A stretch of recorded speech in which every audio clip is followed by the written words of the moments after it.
Kalau memang rakyat tidak suka sama saya, bisa turun ke jalan rame-rame. Merasa pede betul. Saya ingin kasih tahu, kalau ITB sudah turun ke jalan, itu tanda-tanda bahaya. Itu kemarahan anak-anak muda karena kebodohan memimpin bangsa. Ini tanda-tanda zaman. Kalau anak-anak muda sudah tidak nyaman, bersiaplah. Mungkin tidak hanya kursi Anda dijungkir balikkan. Mungkin tatanan baru hendak mereka ciptakan. Bukan ngancam. Kalau saya nggak benar, kalau saya brengsek, saya bisa diganti. Tapi mereka tahu rakyat yang di bawah itu dukung saya. Kalau memang rakyat tidak suka sama saya, bisa turun ke jalan rame-rame.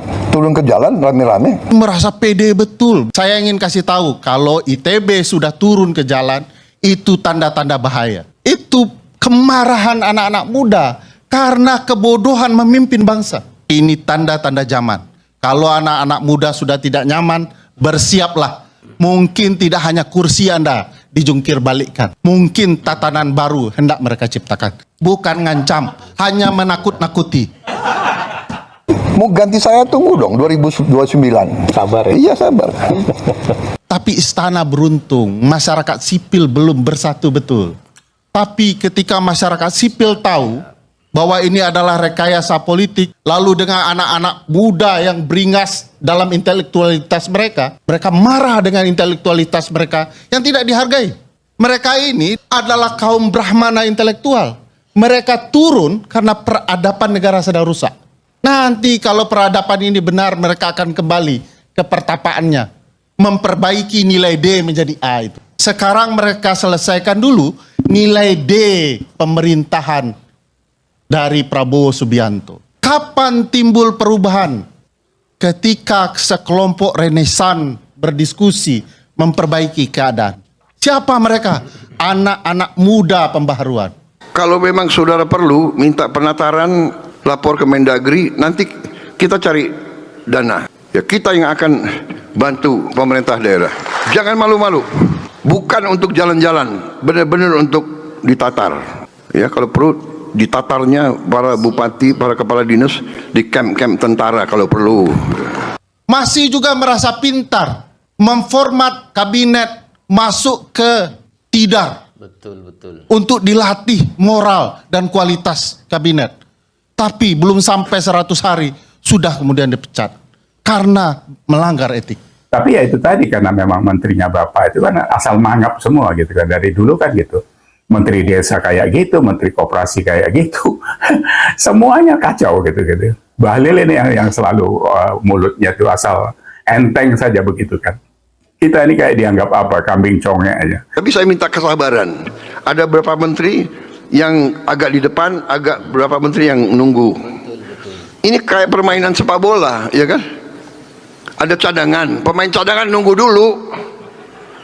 Sekarang kita mainkan ini 5-6 menteri, 7 menteri, tapi yang ini cadangan. Ya sekarang tugasmu adalah holding, jaga.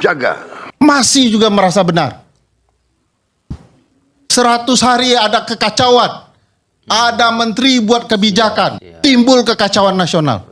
Apa kekacauannya, Bang? Secara ketatanegaraan. Ada menteri buat kebijakan, eksekutif, tapi dievaluasi ya, sebagai eksekutif oleh legislatif. Wakil Ketua DPR mengevaluasi kinerja menteri, mengatasnamakan presiden. Sebut ketatanegaranya di mana? Kalau bukan di era Romawi dalam ajang yang disebut dengan kehancuran massal.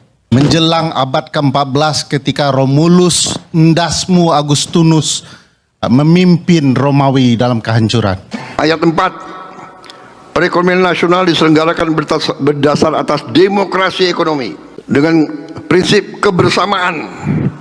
Berarti gotong royong, berarti koperasi kita besarkan. Efisiensi berkeadilan, efisiensi perintah. Undang-undang dasar bukan maunya Prabowo. Jadi apapun yang Anda lakukan bicara soal efisiensi dan sebagainya, semuanya jadi tidak nyambung, gitu kan? Efisiensi mau seperti apa? Katanya mau buat apa ya? WFH, kerja, sekolah, semuanya bisa kok. Kita waktu COVID bisa. COVID dengan sekarang mungkin beda, Pak. Karena COVID tidak ada letupan geopolitik dan sebagainya. Tapi kalau sekarang ini kan karena urusannya beda, karena perang teluk dan sebagainya, ini bisa panjang bisa tidak kan gitu. Nah, efisiensi ini kan seperti apa gitu. Bapak mau melakukan efisiensi dari WFH, itu kalau saya hitung-hitung semua kendaraan yang dipakai, aparat, pejabat dan sebagainya, nggak sampai 5% dari BBM itu yang dipakai. Terus apa? Kenapa tidak diefisienkan saja MBK dipotong 50%, KDMP ditahan dulu dan sebagainya, sehingga kalau dari situ mungkin bisa dapat 300 triliun gitu. Jadi itu baru bicara efisiensi. Karena kalau bicara efisiensi itu dimulai dari yang besar, Pak, bukan dari yang remeh-remeh gitu. Saya pernah kerja juga kan. Jadi kalau istilahnya dulu cost reduction program gitu. Jadi semuanya ditekan. Tapi yang paling diambil adalah yang paling besar, sehingga dia terasa gitu. Bukan yang kecil-kecil gitu. Kalau yang kecil-kecil ya nggak ngaruh gitu. Belum lagi kita dipusingkan oleh statement Bahlil kemarin soal BBM ini gitu kan. Dia bilang, oh kita nggak beli minyak dari Timur Tengah, kita belinya dari Angola, dari mana-mana. Terus dia belinya bensin dari Asia Tenggara dan sebagainya, dari Singapura. Loh, emang sumber minyaknya Singapura dari mana gitu? Belum lagi kita bicara supply demand kan. Kalau sudah shortage stok, kekurangan stok, yang berpengaruh itu di harga. Kan itu masalahnya sekarang. Sekarang sudah berapa harga minyak? $115 dari mulai 76. Itu kan sudah pasti mempengaruhi. Kita ikuti itu tiap hari. Jadi yang kayak gitu itu kan harusnya tinggal asal nyeletuk gitu. Masih juga bicara soal benar tidak gerakan teman-teman ini. Padahal yang harusnya Anda koreksi, benarkah kami? Tapi merasa pede betul begitu ya. Padahal tidak ada terencana, tidak tersusun rapi. Tidak ada cerita bagaimana negara digerakkan. Rencana mengejar koruptor hingga ke Antartika. Sampai ke gurun pasir paling jauh. Faktanya tidak ada. Yang dikejar adalah musuh-musuhnya. Sementara di dalamnya banyak masalah. Sampai hari ini, sampai detik ini, saya tidak pernah percaya rezim ini akan menegakkan hukum. Kenapa Bang Idrus?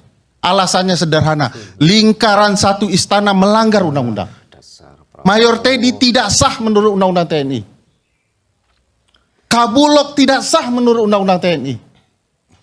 Tapi dengan bangga cerita, kami akan tegakkan hukum. Omong kosong. Dan omon lainnya. Dan ini problematika, bagaimana mungkin bisa menegakkan hukum kalau istana sendiri adalah pelanggar hukum. Kalau pemerintah hari ini mengadili berbagai kasus korupsi, termasuk di lingkarannya sendiri, saya berhenti mengkritik pemerintahan ini. Tapi kalau kemudian dia hanya mengejar lawan-lawannya dan membiarkan apa yang terjadi di lingkarannya, semua ini omong kosong. Tidak akan ada orang yang percaya dengan pemerintahan Prabowo Subianto. Kritikan makin masif sejak Bapak bicara soal penertiban itu. Jadi orang bereaksinya juga makin berani sekarang. Saya sedih Pak, udah berapa kali saya bilang, Bapak sebagai presiden sudah harganya makin tidak ada sekarang. Jadi dimarginalkan, diolok-olok, itu sebenarnya apa? Karena reaksi dari apa yang Bapak lakukan, kebijakan, belum lagi menteri-menteri seperti itu. Luar biasa, publik kembali dibuat gaduh. Sebuah pernyataan dari Prabowo Subianto memicu gelombang reaksi yang tidak kecil. Narasi yang beredar menyebutkan bahwa Presiden seolah menantang rakyat untuk turun ke jalan jika tidak puas dengan kondisi yang ada. Kalimat ini entah disampaikan dalam konteks tertentu atau tidak, langsung menyulut emosi. Bagi sebagian masyarakat, pernyataan seperti itu terasa bukan sekedar ajakan, tetapi seperti bentuk konfrontasi. Seolah-olah ada jarak yang mulai terbentuk antara pemimpin dan rakyatnya sendiri. Nah, di tengah situasi itu, suara kritis kembali muncul, dan salah satu yang paling keras datang dari Ferry Amsari. Sebagai akademisi hukum tata negara, Ferry tidak hanya berbicara soal etika, tetapi juga soal prinsip. Ia menyoroti bahwa dalam negara demokrasi, rakyat tidak seharusnya ditantang untuk mencari keadilan.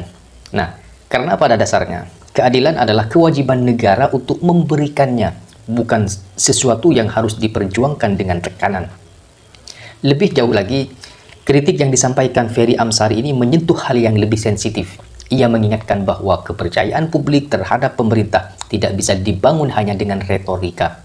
Apalagi jika di saat yang sama muncul dugaan atau persepsi bahwa lingkaran kekuasaan justru melanggar aturan yang seharusnya mereka jaga.